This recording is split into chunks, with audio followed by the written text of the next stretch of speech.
My parents chose my ex-husband in the divorce. Now they need my spare bedroom. I almost died when I picked up my ringing phone and heard, "Heather, sweetie, it's Mom," on the other line. I hadn't heard that voice in 6 years, not since she stood in my living room and told me I was throwing away a perfectly good man over drama while my rib was cracked and wrapped under my shirt. I didn't say anything for a solid 5 seconds because my brain was trying to process why this woman who picked my abuser over her own daughter was calling me sweetie, as if we'd just spoken last week. She kept talking because my mother has never been comfortable with silence, filling the air with, "I know it's been a while," and "Your father and I have been meaning to reach out," and I'm sitting there thinking, yeah, 6 years is definitely a while. That's one way to describe abandoning your child when she needed you most. I finally found my voice, and it came out flat and hard, nothing resembling the daughter who used to cry, begging them to believe her. "What do you want?" I asked, and she made this little wounded sound like I'd slapped her through the phone, completely ignoring the fact that she hadn't bothered to check if I was alive or dead since the divorce was finalized. "We're in a bit of a situation," she said, and I could hear my dad mumbling in the background, probably coaching her on what to say because that man has never had an original thought in his life, just opinions he borrowed from whoever seemed most confident at the time. "The house is gone, Heather. The bank took it. We've been staying in motels, but the money is running out and we just need somewhere to stay for a little while, just until we get back on our feet." She could have been asking for a cup of sugar with that tone, a perfectly casual request to the daughter she threw away. I laughed because she had said something so absurd, and my body genuinely didn't know how else to respond. "You're joking," I said, but I already knew she wasn't, because my mother doesn't have a sense of humor, never has. The woman thinks knock-knock jokes are the height of comedy. "We're family," she said, and that word landed heavy in my chest because family. Really? That's what we're calling this now? Family is what you have when people show up for you, when they believe you, when they don't look at their daughter's tear-streaked face and choose her abuser because he brought good wine to Thanksgiving once and always remembered to compliment her pot roast. "No," I said, and it came out so easy, easier than I thought it would. 6 years ago, I couldn't say no to anything, couldn't stand up for myself, couldn't even leave my ex-husband Conrad without apologizing for inconveniencing everyone with my trauma. But I'd spent 6 years in therapy learning that no is a complete sentence, that I don't owe explanations to people who never cared enough to ask questions. The silence on the other end was deafening, and I could practically see my mom's face, that pinched expression she gets when things don't go her way, lips pressed together so tight they almost disappear. "Excuse me?" she finally said, and there it was, the tone I grew up fearing, the one that meant I'd disappointed her, the one that used to make me scramble to fix whatever I'd done wrong just to make that voice go away. I said no. "You can't stay with me." My dad grabbed the phone then because I heard the fumbling and then his voice, deeper and more demanding, the voice of a man who's never been told no by a woman in his life. "Now listen here, Heather. I don't know what kind of grudge you're holding on to, but your mother and I are in real trouble. We're your parents.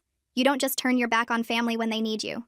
The audacity of this man, honestly, the sheer audacity of standing there and lecturing me about turning my back on family when he looked me in the eyes and told me Conrad was a stand-up guy, and I was probably exaggerating because marriages take work, and every couple has problems. I remember exactly where I was standing when he said that, in their kitchen with my hands shaking so bad I had to put down my coffee cup, and he just kept eating his toast, completely unbothered by the fact that he'd just sided with the man who made me afraid to exist in my own home. "You turned your back on me first," I said, and my voice didn't shake, didn't crack, didn't give them anything to use against me. "You chose Conrad. You believed him over me. You watched me lose everything and you didn't care. So no, you don't get to come back now that you need something and pretend we're family." My mom was crying now. I could hear it. Those theatrical sobs she's so good at producing on command, the ones that used to make me feel guilty for having feelings of my own. "We made a mistake," she wailed. "We know that now. We're sorry. Please, Heather. We have nowhere else to go." And for just a second, just one tiny second, I felt something that might have been sympathy, or might have been the ghost of the daughter I used to be, the one who would have said yes just to make the crying stop. But then I remembered what it felt like to be completely alone, to rebuild my entire life from nothing while they hosted Conrad at Christmas dinner, and that feeling died as fast as it came. "That sounds like a you problem," I said. "Don't call this number again." I hung up before they could respond, and sat there in the silence of my apartment, the apartment I pay for with my own money, the life I built from the ashes of the one they helped burn down.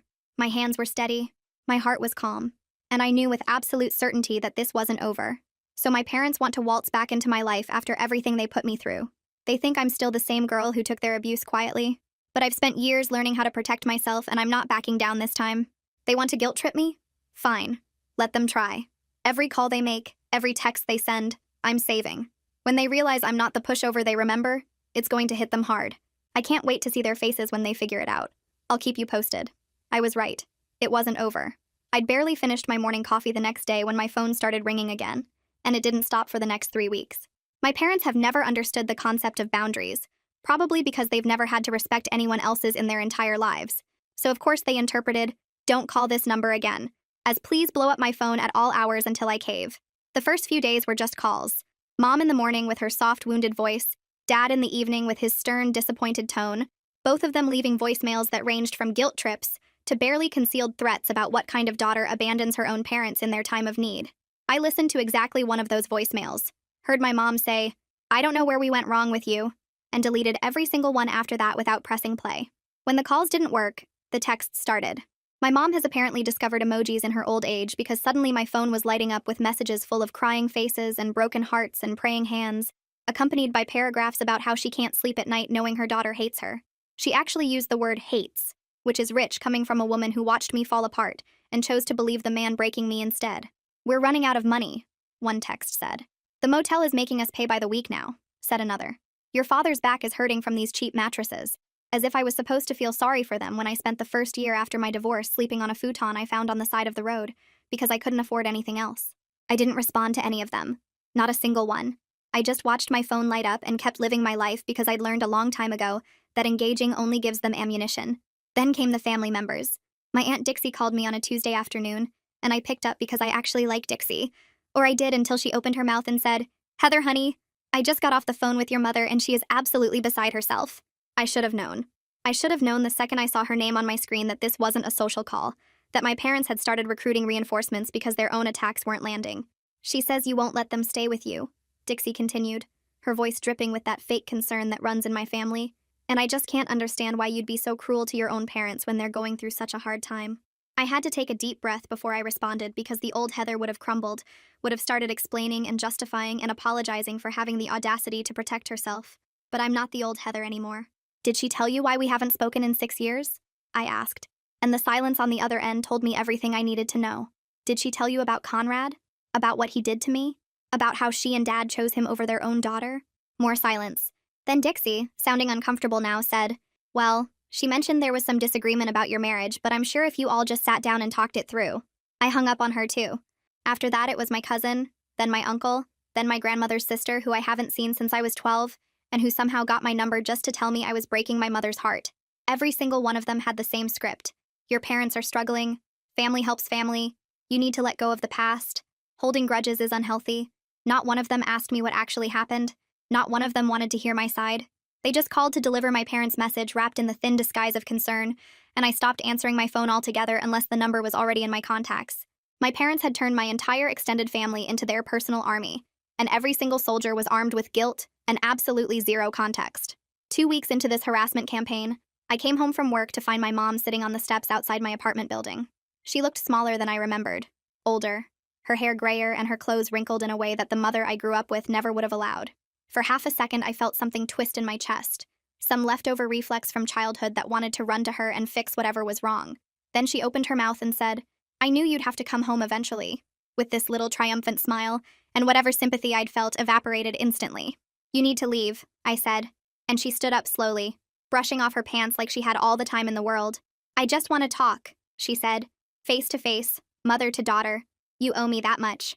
I actually stopped walking and turned to look at her because the audacity of that statement deserved acknowledgement. "I don't owe you anything," I said, and my voice was steady even though my heart was pounding. "You lost the right to demand things from me when you chose Conrad over me, when you told me I was being dramatic, when you watched me lose everything and didn't lift a finger to help." Her face crumpled into that wounded expression she's perfected over 60-something years of getting her way, but I walked past her and into my building without looking back.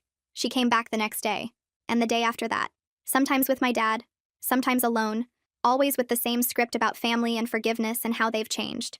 My dad tried the stern approach, standing outside my building with his arms crossed like he was waiting for a teenager who'd missed curfew.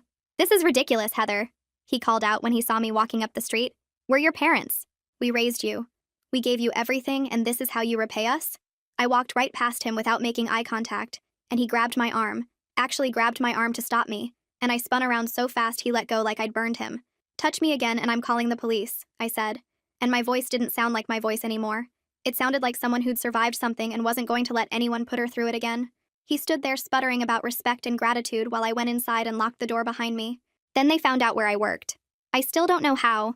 Maybe one of the family members they'd recruited. Maybe they'd followed me one morning. But I walked into the office on a Thursday to find my mother in the lobby, chatting up the receptionist like they were old friends. "There she is," my mom said when she saw me, loud enough for everyone in a 30-foot radius to hear. "My beautiful daughter. I was just telling Sandy here how proud I am of everything you've accomplished." I could feel every eye in the lobby on me as I walked over, my face burning with a combination of rage and humiliation. "You need to leave," I said quietly, and my mom's smile didn't waver, but her eyes went hard. "I just wanted to see where you work," she said, still loud, still performing for the audience. "Is that so wrong? A mother wanting to be part of her daughter's life?" I leaned in close so only she could hear me. "If you don't leave right now, I'm calling security and having you escorted out, and then I'm getting a restraining order." The smile finally dropped. She looked at me with something that might have been shock, or might have been the first glimmer of understanding that I wasn't bluffing. Then she gathered her purse and walked out without another word, leaving me standing in my own lobby feeling like I'd just fought a battle that everyone around me didn't even know was happening. My hands were shaking when I got to my desk, but I didn't cry. I was done crying over people who didn't deserve my tears. I know what you're probably thinking.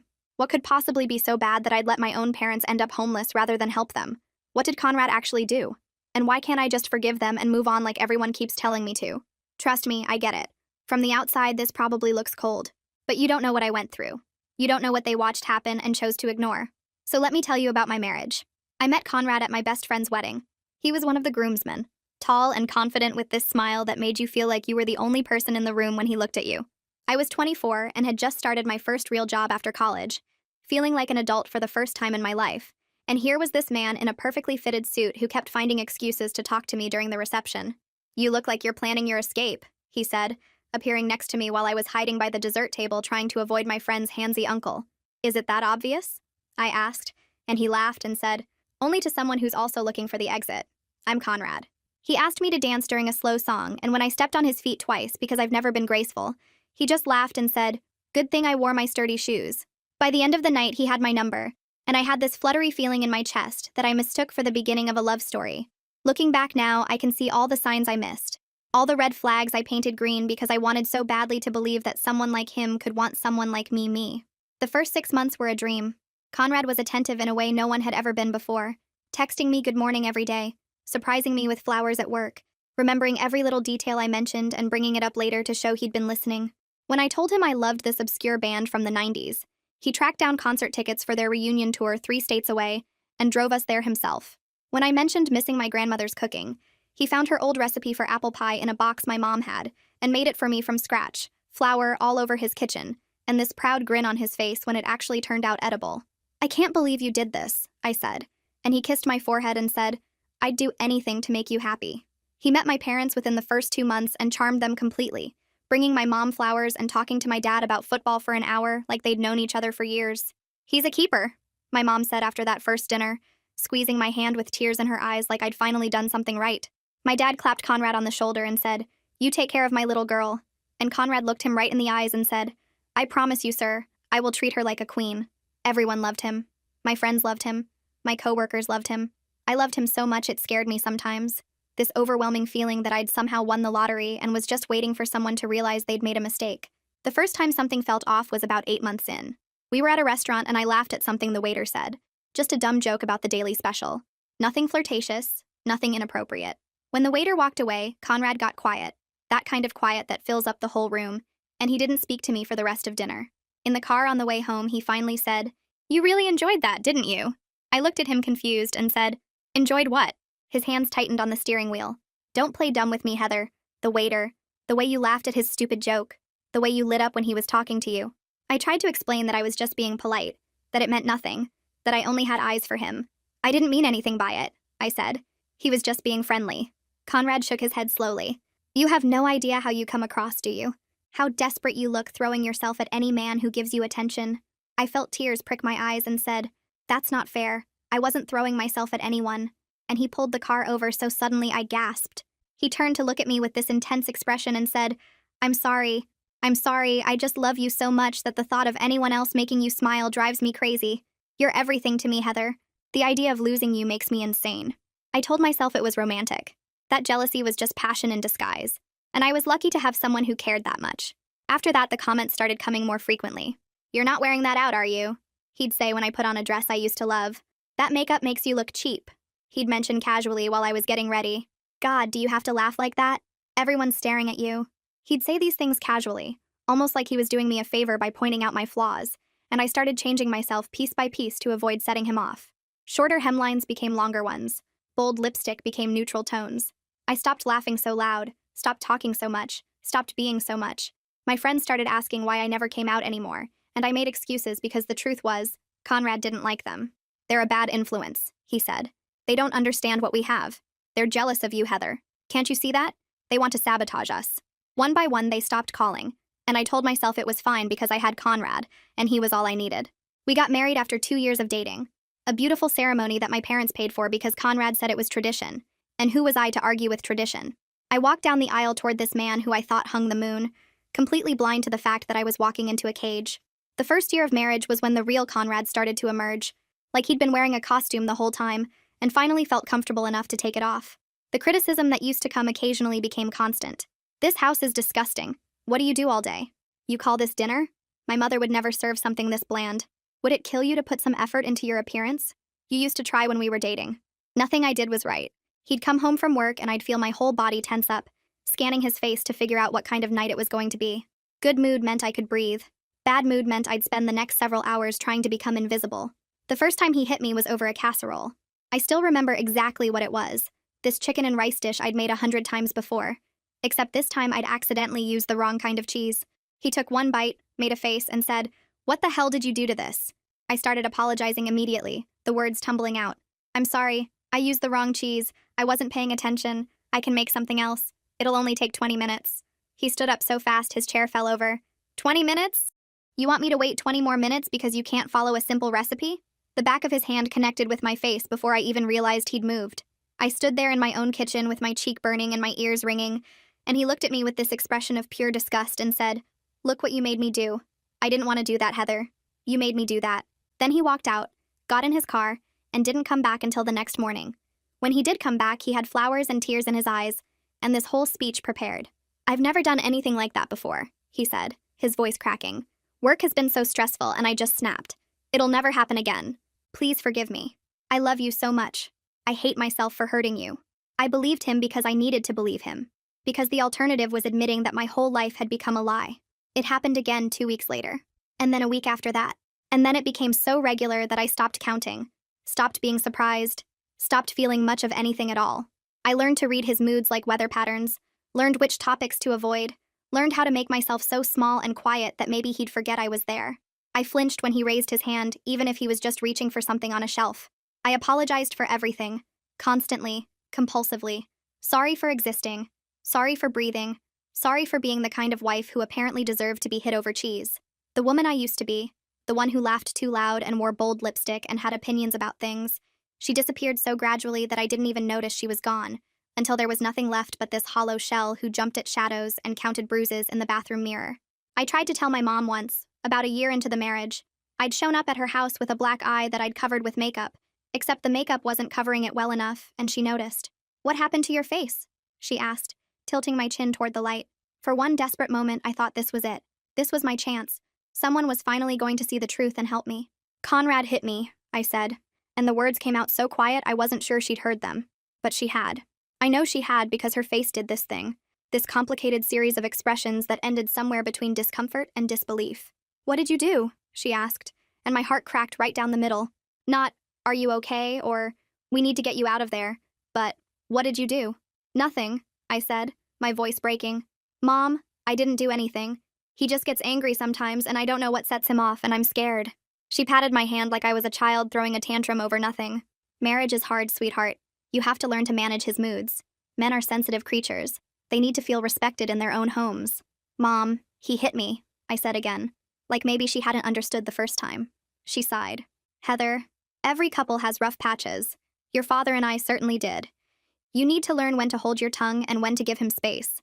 Conrad is a good man. He provides for you. He comes to family dinners. Whatever's happening at home, I'm sure you two can work through it if you just try harder." I left her house that day feeling more alone than I'd ever felt in my entire life. My dad was even worse. I never told him directly, but he saw a bruise on my arm once at a family dinner, finger-shaped marks that I'd failed to cover with my sleeve, and when I caught him looking, I saw him make a choice. He glanced at Conrad laughing with my mom in the kitchen. looked back at the bruises on his daughter's arm, and said, "Pass the potatoes, please." He chose to look away. He chose to keep eating and talking about the game last Sunday, and pretending that his daughter wasn't sitting across from him wearing evidence of abuse like jewelry. That's the moment I knew I was on my own. That's the moment I stopped hoping anyone would save me. Conrad knew exactly how to play my parents. He'd show up to family dinners with wine and compliments, the perfect son-in-law, so charming and attentive that my mom would literally gush about how lucky I was. "You really hit the jackpot with this one, Heather," she'd say, and Conrad would smile and say, "I'm the lucky one, trust me." He'd put his arm around me and squeeze just a little too hard, a reminder that he was in control even here, and I'd smile and play along because what else could I do? One time my mom made a comment about how I'd lost weight, said I was looking too thin, and Conrad jumped in with, "I keep telling her to eat more, but she's so dedicated to staying fit for me." And they all laughed like it was adorable instead of recognizing it for what it was. He was starving me. He controlled what I ate, when I ate, how much I ate, said I was getting soft and no one wanted a fat wife. But my parents just saw a devoted husband who cared about his wife's health. The night I finally left, he'd thrown me into a wall hard enough to crack one of my ribs. I don't even remember what started it. Probably something stupid, something meaningless, because it was always something stupid and meaningless. I felt my rib break, felt this horrible grinding sensation in my chest, and something in me broke too. Not physically, but spiritually. This final snap of whatever thread had been keeping me tethered to the life I'd built with him. I waited until he passed out drunk on the couch, packed one bag with shaking hands, and walked out the front door at 3 a.m. with nowhere to go and nothing to my name. I drove to my parents' house because even after everything, even after my mom's dismissal and my dad's deliberate blindness, some stupid part of me still believed they would help me when it really mattered. I stood on their porch at 4 a.m. crying so hard I could barely breathe, my ribs screaming with every sob. My mom opened the door in her bathrobe, squinting at me in confusion. "Heather? What on earth? It's 4 a.m. She looked past me at the empty driveway.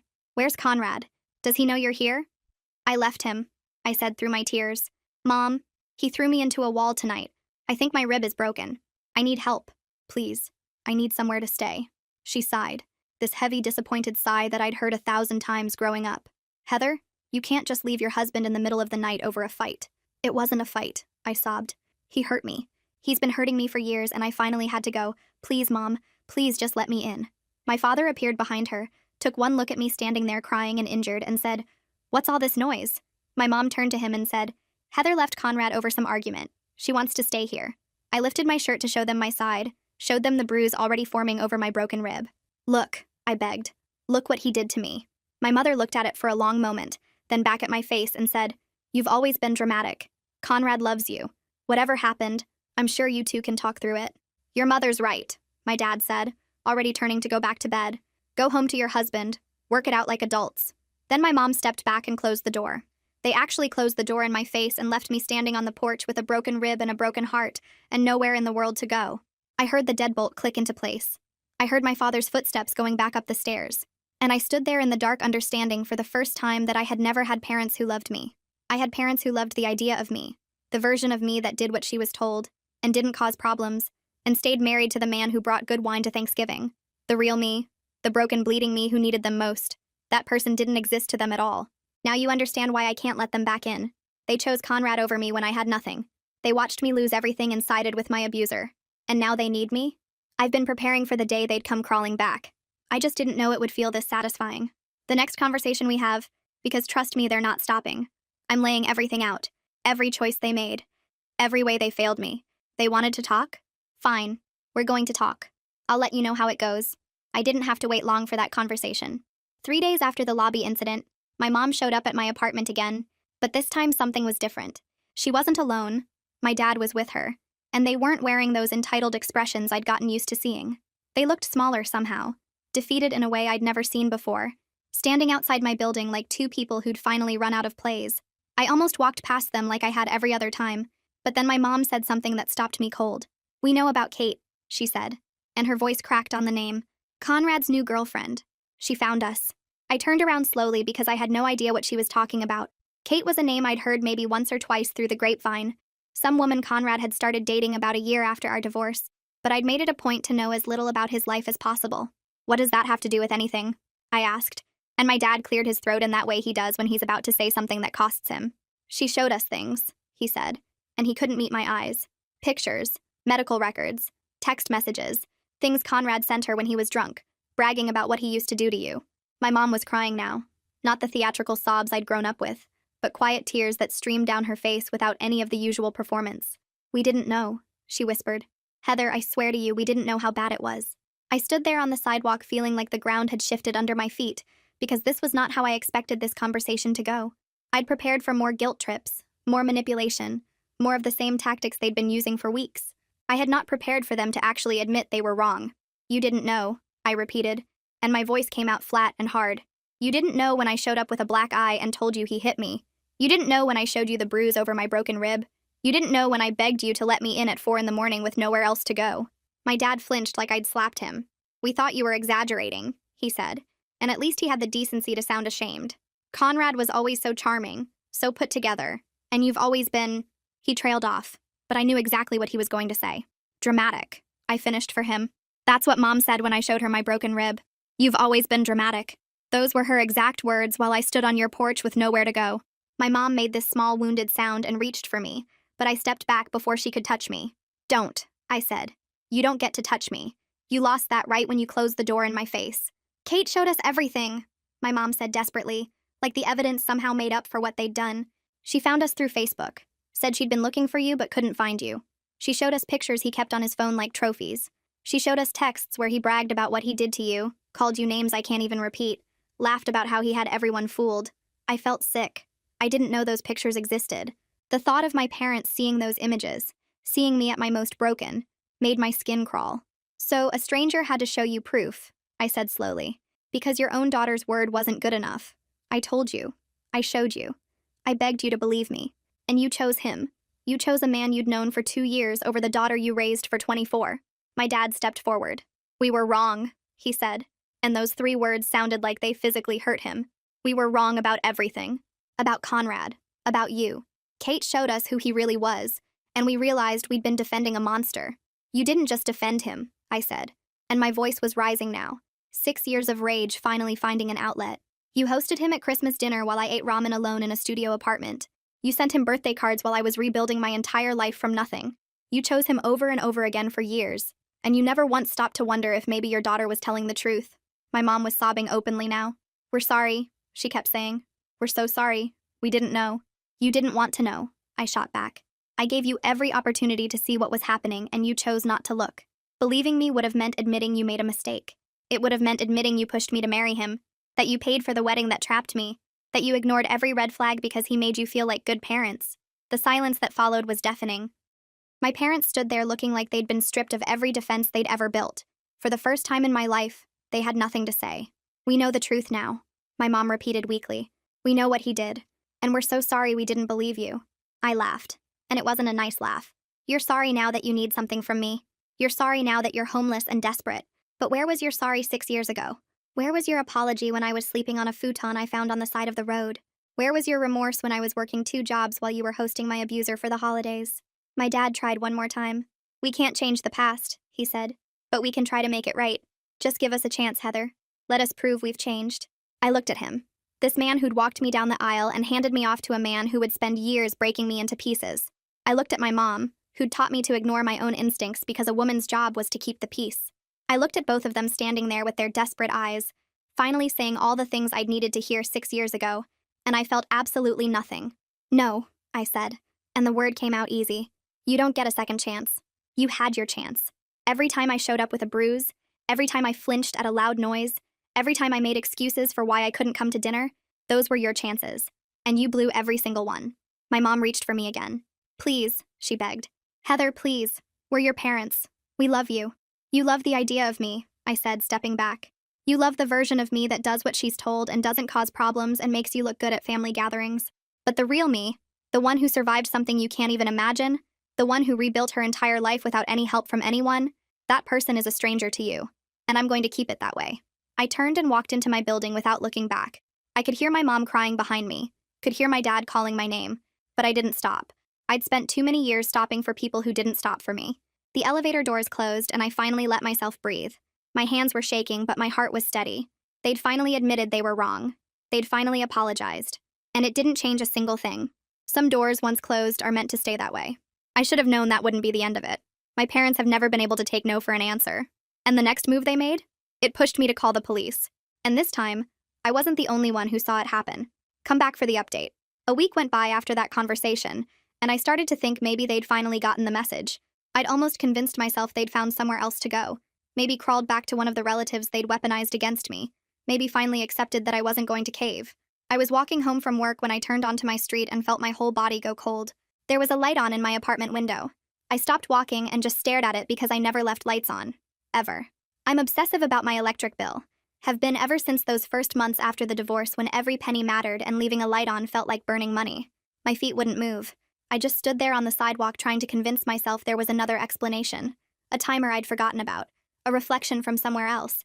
Anything except what I already knew in my gut was true. My neighbor Rita was outside watering her plants on the shared balcony. This sweet older woman who'd lived next door to me for 3 years and always asked how my day was going. She spotted me before I could move and her face told me everything. "Heather, honey," she said, and her voice was careful in a way that made my stomach twist. "There are people in your apartment. They said they were your parents. I saw them go in through your bedroom window about an hour ago. I wasn't sure if I should call someone." I thanked her, but the words came out hollow. I couldn't form real sentences, couldn't do anything except put one foot in front of the other, until I was standing outside my own front door hearing voices on the other side. My mother's laugh, my father's cough, the clinking of dishes, the smell of something cooking, the sound of my television playing some game show I never watched. I unlocked the door with shaking hands and stepped into a nightmare. They'd made themselves at home. That's the only way to describe it. My dad was stretched out on my couch, shoes off, feet up on my coffee table, a beer in his hand that I recognized from the 6-pack I'd been saving in the back of my fridge. He was watching TV like he owned the place. My mom was in my kitchen stirring something on my stove, and when she heard the door open, she turned around with this smile on her face like I was a guest arriving at her house instead of the other way around. "There's my girl," my mom said, setting down the spoon. "I was just making us all some dinner. You really need to go grocery shopping, sweetheart. There's barely anything in here. I found some pasta and sauce in the back of the cabinet, though. It's almost ready. Perfect timing." I couldn't speak. I stood in my own doorway looking at these two people who had broken into my home and were acting like this was completely normal, like they hadn't committed an actual crime to be standing where they were standing. "How did you get in here?" My voice came out strangled and wrong.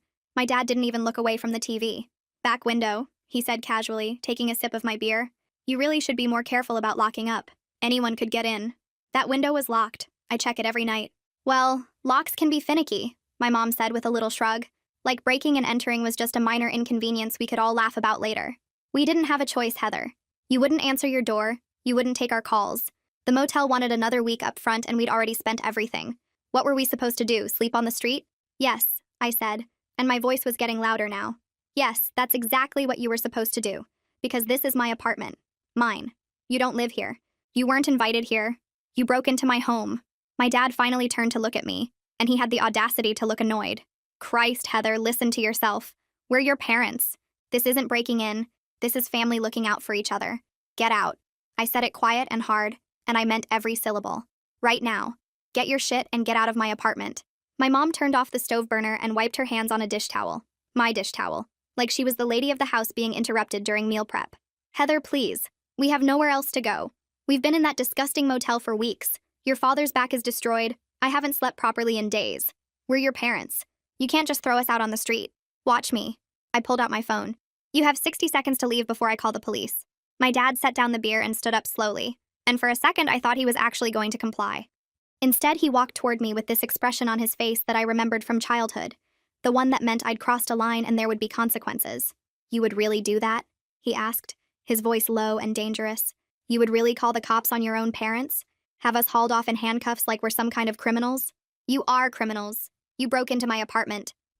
We're family." He said it like that word was supposed to mean something, like it was a magic spell that erased everything they'd done. "Family doesn't call the police on each other. Family figures it out." "We're not family," I said, and I started dialing. "We stopped being family when you chose my abuser over me, when you closed the door in my face, when you spent 6 years pretending I didn't exist. You don't get to show up now and play the family card like it's some kind of get-out-of-jail-free card." My mom rushed over and grabbed my arm, actually grabbed my phone arm like she was going to stop me from calling. "Heather, please. Think about what you're doing. Think about how this looks. Your own parents, arrested, taken away by police, at your request. What will people say? What kind of daughter does that? I don't give a fuck what anyone thinks." I yanked my arm away and hit the call button. "You broke into my home and you're refusing to leave, and that's called trespassing." My mom started crying.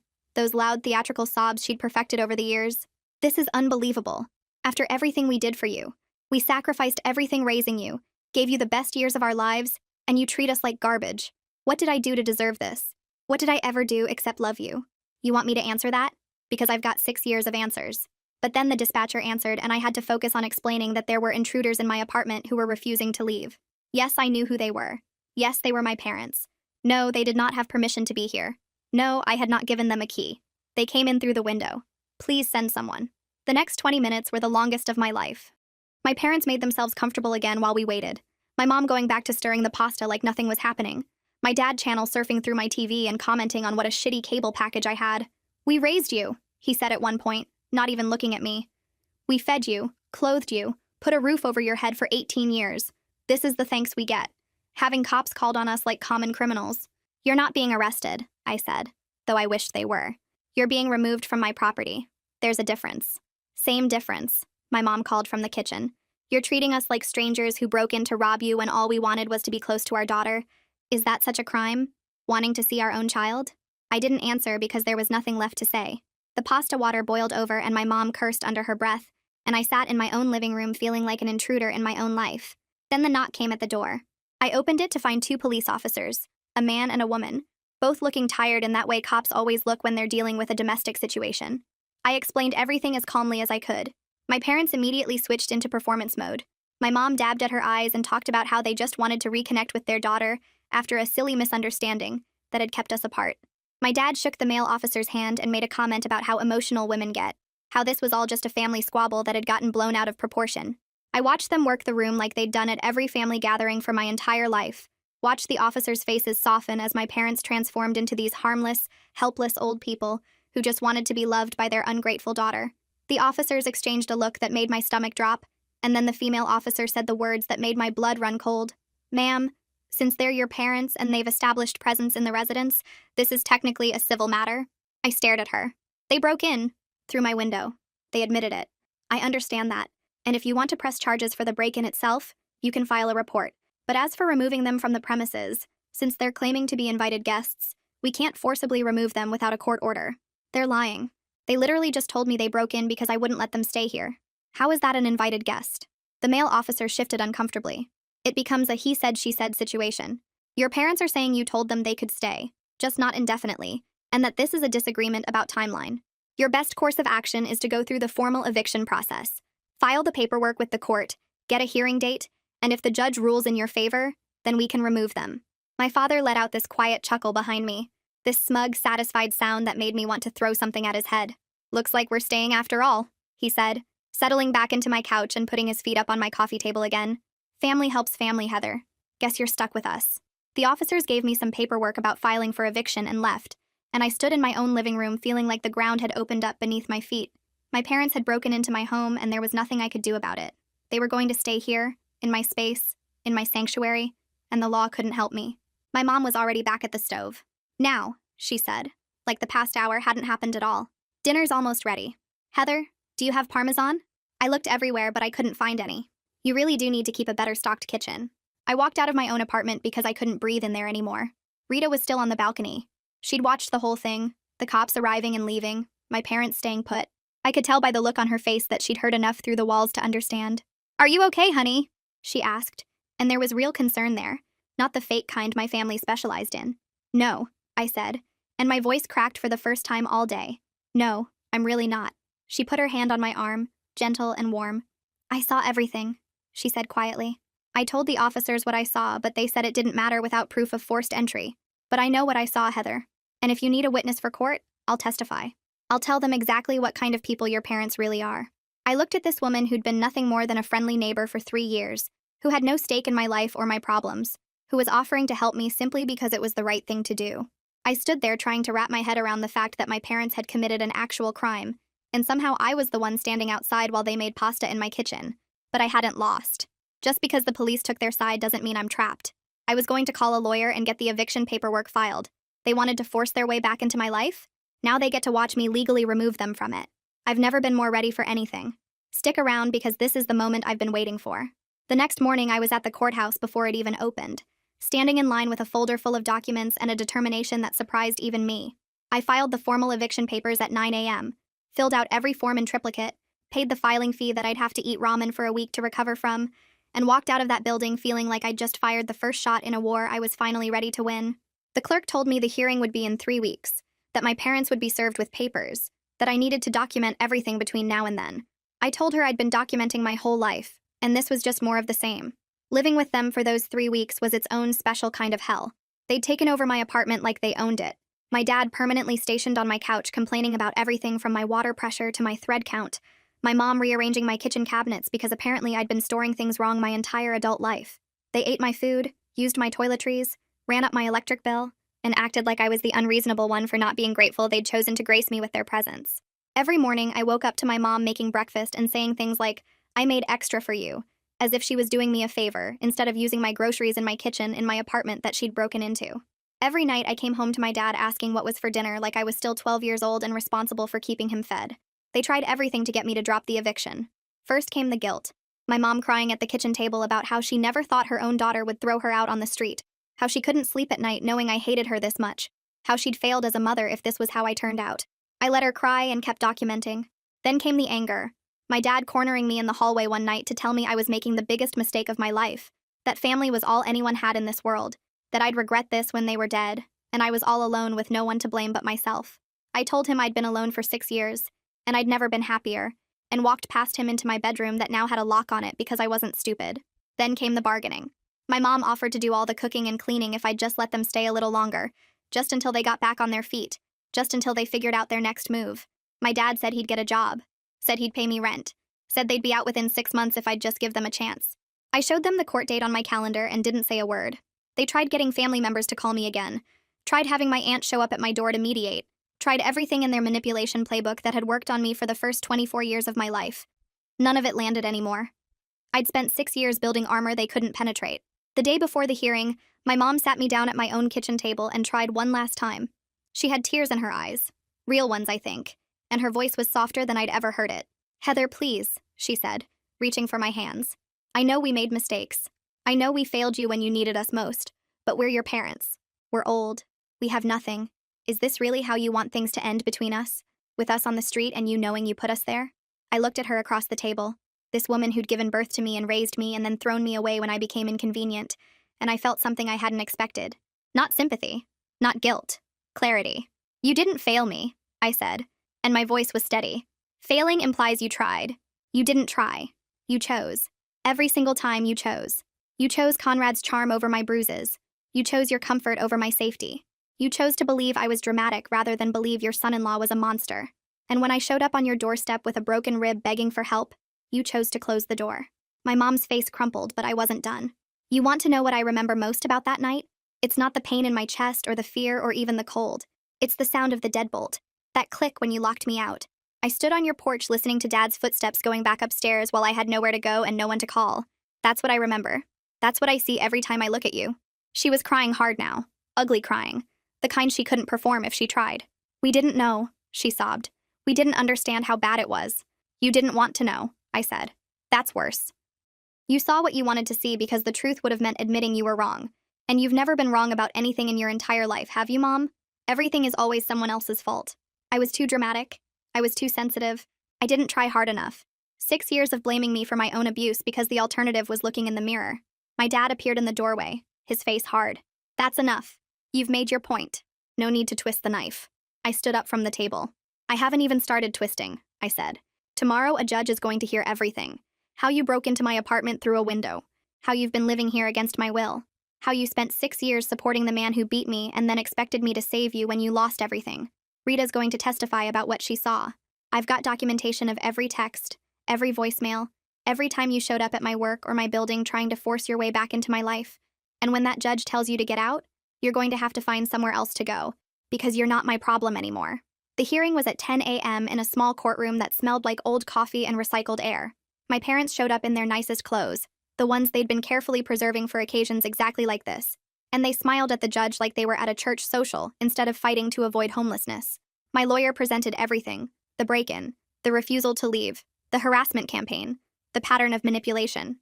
Rita testified about what she'd seen, her voice steady and clear as she described watching my parents climb through my bedroom window and make themselves at home.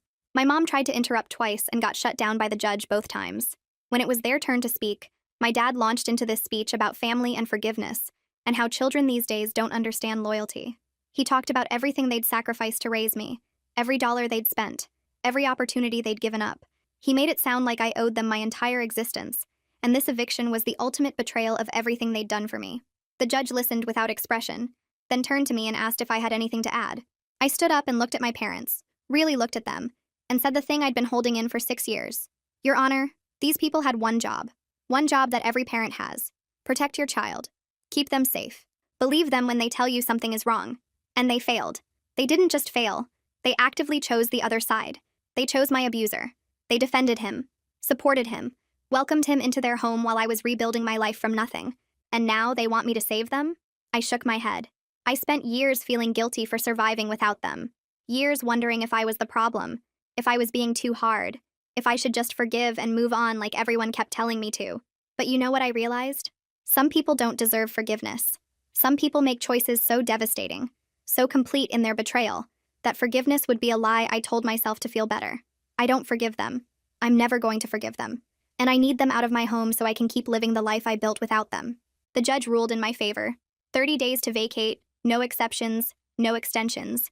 My parents sat there in stunned silence as the reality sank in, as they realized for maybe the first time that I wasn't bluffing, wasn't going to cave, wasn't going to rescue them at the last second like they'd clearly been expecting. My mom turned to me with tears streaming down her face and said, "Where are we supposed to go?" I picked up my bag and looked at her one last time. "I don't know," I said, "but I know it's not my problem." I walked out of that courtroom and I didn't look back.